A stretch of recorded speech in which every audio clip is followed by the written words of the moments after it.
Hello and welcome to Wisdom Trek. This is Guthrie Chamberlain, and I am your guide to wisdom and creating a living legacy. Thank you for joining us on our 7-day-a-week, 7 Minutes of Wisdom podcast. This is day 67 of our trek, and now that we've learned how to overcome our self-limiting beliefs during the last 2 days, we will now focus on creating results in our life. We are recording our podcast from the studios at the Big House in Marietta, Ohio. I was delayed a little bit in recording this evening because the cicada out in our big trees were just so loud that I wanted to make sure that after nightfall, they would quiet down. We do have plenty to accomplish this week before heading back to Charlotte on Sunday. And just so that you'll realize that we are just simple, ordinary folk dealing with the same issues that you do, this week we've had to spray and knock down a large hornet's nest under the eave in the front of our house. The ice maker on our fairly new refrigerator is not making ice, and the lawnmower is not functioning properly, preventing me from mowing the lawn this week. Now, I am sure all of these will be taken care of, but if I had my choice, I'd prefer not to have to deal with any of these issues at all. But that's the stuff that life is made of, and I'm very thankful that the issues will eventually be resolved. In the middle of all these other issues that we're dealing with, we are finalizing our plans for the family gathering this weekend and are really looking forward to it. It is on the Jarvis side of our family. Paula's maiden name was Jarvis, and with siblings and some nieces and nephews, and 4 of our 5 children will be getting together. As I talk about these issues that we deal with each day, please feel free to share with us through email or comments on our daily journals, your trials and your celebrations, so that we can help each other along life's trail. On the past 2 days, we've conquered the trails of self-limiting beliefs in our lives. Now that we recognize that we are in the process of overcoming those limitations, we will now head up the trail with vigor and explore the possibilities of creating great results in life. This does not imply that our trail of life will be easy, but we're not going to allow any limitations to hold us back. So our focus today is creating results in life.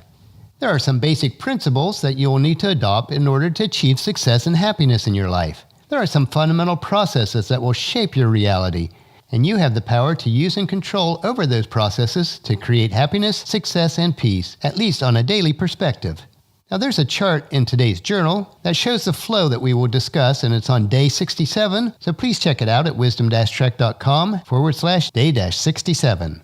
Here's how I believe that your reality and the results that you get in your life are shaped. In life, we receive endless information inputs. What we sense with our bodies, what we hear and learn from other people, what we gain from the environment that we're in. These inputs have a massive influence on our thoughts and how we perceive reality. This perception of reality shapes our attitudes, or how we feel about and relate to reality. Our attitudes have a huge influence on our actions, what we do in this world, which ultimately drive the results that shape our reality. So it's a circular motion. This reality then becomes the input which perpetuates the cycle once again. And the cycle that I put in today's journal notes are taken from Joel Gardner, PhD.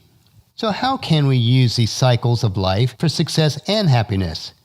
We have the power to take advantage of this cycle and use it to achieve our goals, happiness, success, and peace. Each of these elements, inputs, thoughts, attitudes, and actions can be used to our advantage. Let's look at each one of those. First, the inputs. We can choose to place information that is positive and true into our minds. It should be positive and provide motivation to act in a proactive manner. It should be true and based on what is real and useful. Some tips will include things that we should do and shouldn't do. First, we do need to read motivational and empowering books from authors such as Earl Nightingale, Zig Ziglar, Jim Rohn, and many others.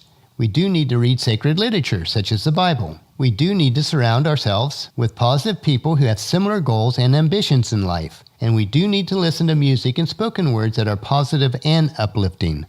But we don't need to spend time with people who are negative or complain excessively, and we don't need to watch mindless television or waste time excessively on the internet on non-productive means. Second is our thoughts. While our thoughts are heavily influenced by our inputs, we can still choose what we think about. We are constantly talking to ourselves in our minds. Our minds are always thinking, and we can choose what we think about and how we think about it. Tips for creating empowering thoughts include: do choose the thoughts and beliefs that empower you. Do choose the thoughts that bring success and happiness to you and to others. And do choose thoughts that are positive, true, and hopeful. But don't dwell on negative things. Don't ignore the negative things, but live proactively to overcome them. Don't focus your thoughts on things that you cannot control, and don't focus your thoughts on things that will bring negative results. The third item is our attitudes. Although attitudes are heavily influenced by our thoughts, we have the capacity to consciously choose a positive, self-sustaining attitude.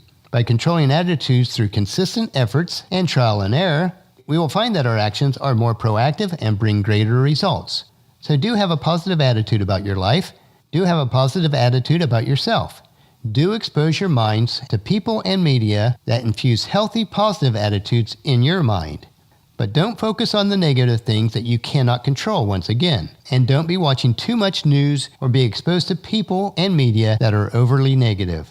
Number 4, or the last, is disciplined action. Our actions are the most vital components to success and happiness in life. We must align our actions and habits with the results that we want, and we must have the power to control our actions and habits.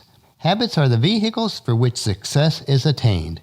So do focus your actions on those that will bring you positive, lasting results in your life. This usually entails some kind of work. And don't waste your time and energy on habits that limit personal success, growth, and happiness. And don't include addictive habits and gross time wasters such as mindless television and wasted internet time. By controlling each of these components in our life, we have the power to create the results that we desire, which are success, happiness, peace, or whatever outcomes you really desire. We don't always have complete control over the inputs of our lives, but we do have complete control over our thoughts. From our thoughts come our attitudes, from our attitudes our actions, which are eventually affect the inputs of our lives. That is why it is important to fix our thoughts on the right things and follow the encouragement found in Philippians 4, verse 8. And now, dear brothers and sisters, one final thing. Fix your thoughts on what is true and honorable and right and pure and lovely and admirable. Think about things that are excellent and worthy of praise. The cycle or view that we went over today isn't absolute from outside influences. Input from our environment and people we're around will affect our thoughts, attitudes, and actions in a significant way. But viewing the world according to the processes described above focuses your energy on things that you can control. It enables you to control your personal habits and to begin move forward toward your desired goals. I do welcome any input or feedback that you desire to share on this subject. You can email me at guthrie@venturecg.com or post a comment on today's journal on wisdom-trek.com. Well, that'll finish our podcast for today. If you've missed any of our previous podcasts, please check out Wisdom Trek at iTunes, Stitcher, SoundCloud, or at wisdom-trek.com. And tomorrow we will look at the essentials of a good life. So please join us tomorrow for another day of Wisdom Trek, creating a legacy. And if you enjoy these daily doses of wisdom, these nuggets we consume, I encourage each of you to take the time to invest in yourselves in these 3 ways. Invest with your time in improving Wisdom Trek by leaving your name, email address, and a comment on our website so that we can provide you with wisdom and insights that best fit your needs. Number 2, invest in yourselves by listening to the 7 Minutes of Wisdom through Wisdom Trek each day and by subscribing at iTunes or Stitcher so it will be downloaded to you automatically. And 3, invest in the lives of others by sharing with your family and friends, either in person or online, to journey with us on our Wisdom Trek. And if you haven't done so, leave a rating at iTunes so that more people will be exposed to us and be able to join us. Our journal for today's podcast can be found at wisdom-trek.com, where you'll find pictures, tweetable quotes, wisdom nuggets, and free resources. Thank you for allowing me to be your guide, mentor, and most importantly, your friend, as I serve you through the Wisdom Trek podcast and journal each day. As we take this trek together, let us always live abundantly or fully, love unconditionally, listen intentionally, learn continuously, lend to others generously, lead with integrity, and leave a living legacy each day. This is Guthrie Chamberlain, reminding you to keep moving forward, enjoy your journey, and to create a great day every day. See you tomorrow.